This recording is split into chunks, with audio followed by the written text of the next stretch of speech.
योजना, मुख्यमंत्री सौर सूरज योजना जैसी ऐसी बहुत सी महत्वपूर्ण योजनाएं हैं जो व्यक्तिगत स्तर पर भी और रोजगार सृजन के स्तर पर भी बहुत अच्छा उनका परिणाम रहा है। तो इन सब मुद्दों पर बात करने के लिए सर हम सबके मध्य हैं। मैं सर से अनुरोध आप सबको नमस्कार।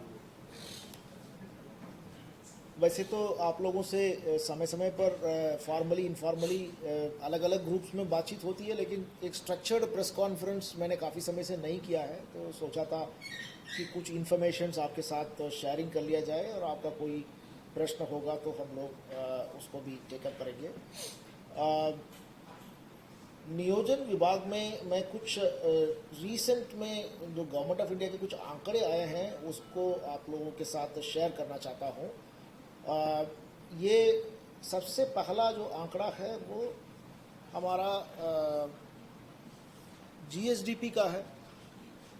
जो जीएसडीपी का ग्रोथ है ये हम लोग आपको मालूम होगा कि 2022 में हमने एक थोड़ा सा एम्बिशियस टारगेट रखा था कि हम 5 साल में अपने जीएसडीपी को 2 गुना करेंगे, और उसके साथ साथ हमने मैकिन्से कंपनी को हायर भी किया था उसकी स्ट्रैटेजी पार्टनर के रूप में। और उसके बाद हम विभिन्न फ्रंट्स में काम करते रहे और अलग अलग डिपार्टमेंट्स में पॉलिसीज़ का रिवीजन और नए प्रोग्राम्स को लॉन्च करना, नए प्रोजेक्ट्स को और भारत सरकार से कई चीज़ों को परस्यू करना, ये चलती रही। और अभी इस प्रक्रिया का 20 महीने हो गया है। तो इस 20 महीने में हमारी जो जीएसडीपी है ये 1.3 गुना बढ़ गया है। जिस दिन हमने स्टार्ट किया था उस दिन जो जीएसडीपी था वो 1.3 टाइम्स आज के डेट में हो गई है। मतलब 5 साल में 2 गुना करने के लिए 2 साल में हमको जितना अचीव करना था वो हम लोग अचीव कर रहे हैं, ऑन टारगेट पे हैं। तो सबसे पहले तो ये गुड न्यूज़ मैं आपसे शेयर करना चाहूँगा। और महत्वपूर्ण आंकड़ा है, इसी पीरियड में एक पीएलएफएस होता, पीरियडिक लेबर फोर्स सर्वे, ये भारत सरकार करते हैं। PLFS, periodic labour force survey. तो ये इसमें लेबर फोर्स पार्टिसिपेशन रेट आता है कि अगर टोटल पॉपुलेशन में कितने लोग जो है लेबर फोर्स में हैं, कितने लोग गेनफुल एम्प्लॉयमेंट में है। इसका मीनिंग ये है कि गेनफुल एम्प्लॉयमेंट में है। और दूसरा बेरोजगारी दर, तो इनके आंकड़े आए हैं, तो मैं थोड़ा सा ये आंकड़ा आपके साथ शेयर करना चाहूँगा।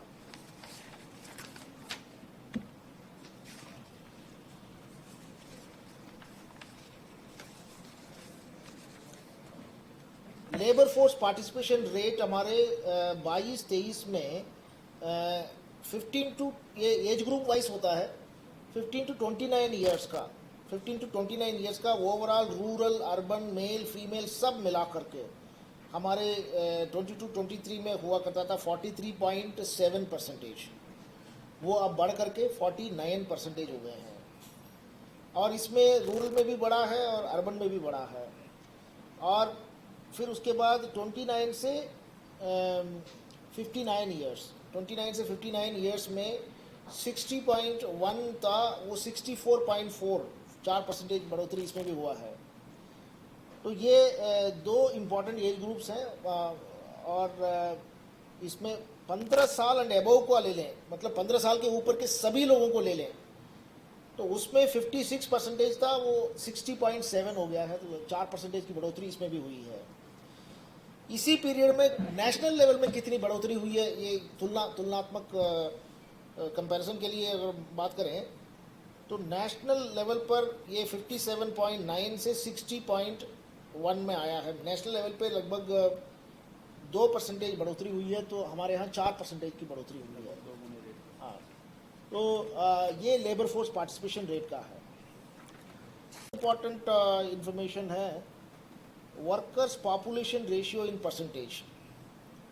ये भी हमारे उत्तराखंड का 26.1% रहा है 15 टू 29 ईयर्स का 22-23 में। मैं फीमेल वर्कर्स की बात कर रहा हूँ, ये महिला प्रतिभागिता की बात कर रहा हूँ। हाँ, मैं रिपीट करता हूँ, ये है workers population ratio in percentage. और ये महिलाओं की बात कर रहा हूँ मैं। महिलाओं में 22-23 में 26% था, वो बढ़ करके 23-24 में 32.4% हो गया है। ये है 15 टू 29 ईयर्स का। अगर ये 15 साल से ऊपर के सभी लोगों को ले लें, सभी एज ग्रुप को ले लें, तो ये 37% था, वो 43.7% बढ़ गया है। महिलाओं की प्रतिभागिता अब कारण क्या रहा होगा, मैं उस पर आता हूँ, क्यों कारण बढ़ा। तो हमारी शेयर कर देंगे अलग से।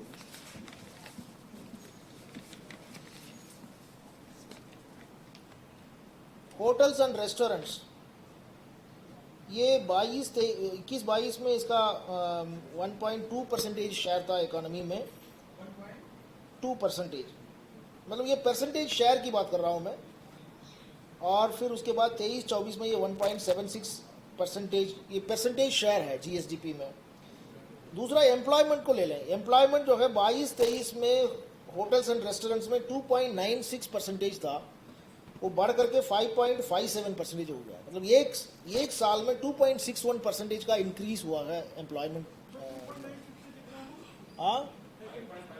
5.57। दूसरा जो जंप हुआ है वो मैन्युफैक्चरिंग सेक्टर में है।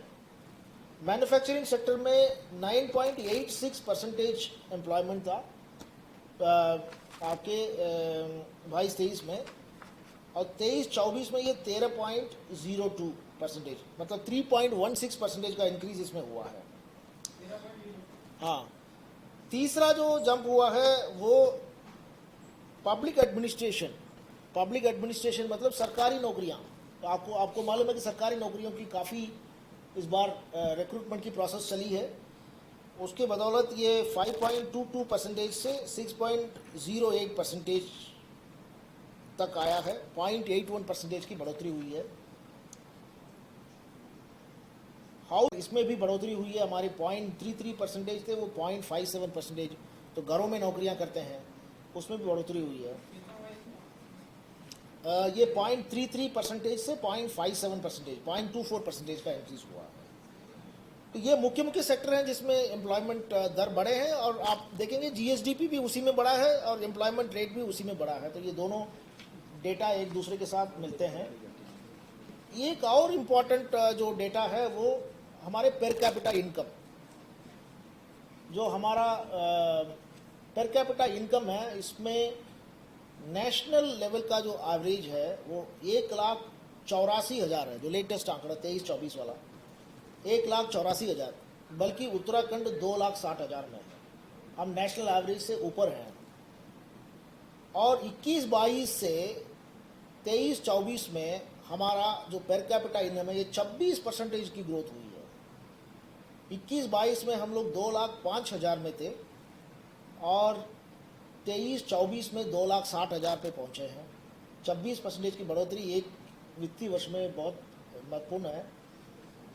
और यहीं पर अगर नेशनल लेवल पे देखें तो नेशनल लेवल पे 1.5 लाख से 1,84,000 पे गए हैं। नेशनल लेवल पे भी 20% की ग्रोथ रही है। नेशनल लेवल पे भी 20% की ग्रोथ रही है, लेकिन हम उससे भी ऊपर 26% की ग्रोथ हमने अचीव की है। तो ये मुख्य बातें हैं जो प्लानिंग से रिलेटेड है। मेरे ये भी अलग से भी शेयर कर देंगे। जीएसडीपी का हमारा 2,84,000 करोड़ था जब हमने स्टार्ट किया था। 2,84,000 करोड़ था। 274, सॉरी, 2,74,000 करोड़, 274 ये स्टार्टिंग पॉइंट में था।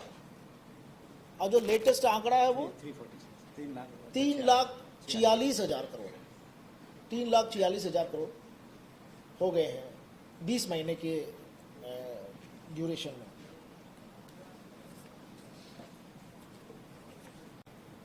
अब कोई चीज पूछना है तो इसमें पूछ लीजिए, फिर उसके बाद मैं पूछ जाऊँ। सर, उत्तराखंड में प्लीज एक एक करके। उत्तराखंड में उद्योगपतियों ने जिन्होंने उद्योग अपने लगाए थे, उनको अब अपने उद्योग पर खतरा मंडराता हुआ दिखाई दे रहा है। तो क्या इसका फर्क राज्य की इकोनॉमी पर पड़ेगा, जिसका सबसे ज्यादा फर्क पड़ा है हरिद्वार पर? 251 ऐसे उद्योग हैं छोटे बड़े जिनको सब्सिडी देने से मना कर दिया गया। उसके बाद उधम सिंह नगर है।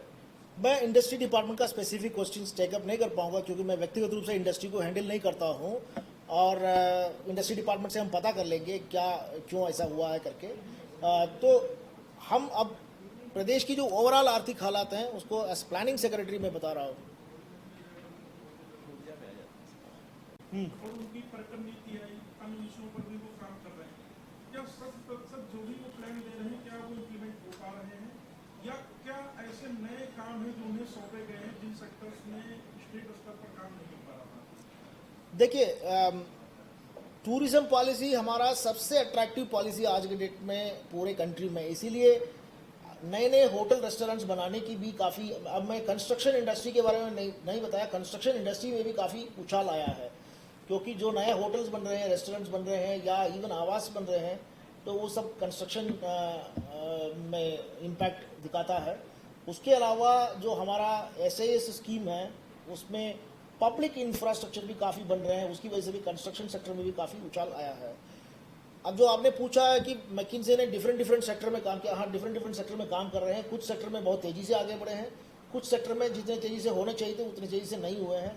खास तौर पे हम बता सकते हैं तो प्राइमरी सेक्टर में शायद हम उतनी तेज़ी से नहीं बढ़े हैं। उसका एक कारण जो है एग्रीकल्चर सेक्रेटरी कई इस पीरियड में चेंज हुए थे, और लेकिन अभी वर्तमान में हमारा बहुत तेज़ी से कैबिनेट के नोट्स प्रिपेयर हो रहे हैं, और हमें उम्मीद है कि नेक्स्ट 2-3 कैबिनेट के अंदर ही आपको कई सारे पॉलिसीज़ जो हैं, कीवी का और अरोमा पॉलिसी, देन आपके वेजिटेबल कल्टीवेशन पॉलिसी और फ्लोरिकल्चर पॉलिसी, ये सब जो है अगले 1-2 महीने के अंदर ही आपको कैबिनेट में आ जाएंगे। ये बिल्कुल मैच्योर स्टेज पे है।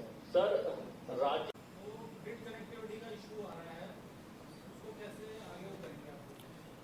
अभी हम लोग MSSY के जो स्कीम के गाइडलाइंस हैं वो मॉडिफाई करने जा रहे हैं, मोस्ट प्रॉब्ली हम नेक्स्ट कैबिनेट में ले जाएंगे, और उसमें हम जो इवैक्यूएशन नेटवर्क हैं उसकी भी मनी जो है योजना के अंदर ही इनबिल्ट करने का प्रोविजन करने जा रहे हैं, ताकि वो जो है सरकार से फंडिंग हो जाए इवैक्यूएशन नेटवर्क का।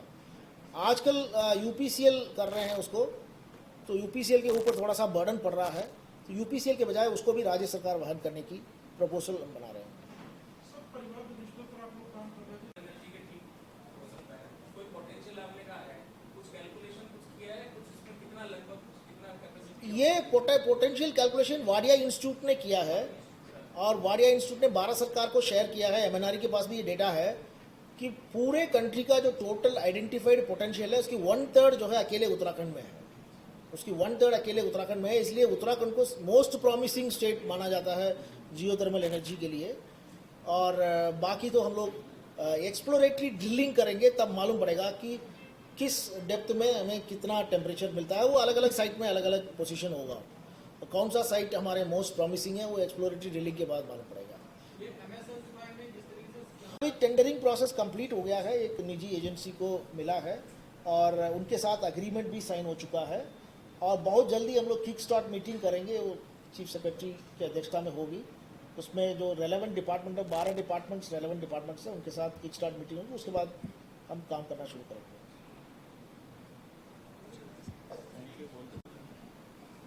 इतनी ध्यान से सुनने के लिए धन्यवाद। हाँ, नहीं, आंकड़ा जो है बहुत बोरिंग होता है। लेकिन इंटरेस्टिंग है।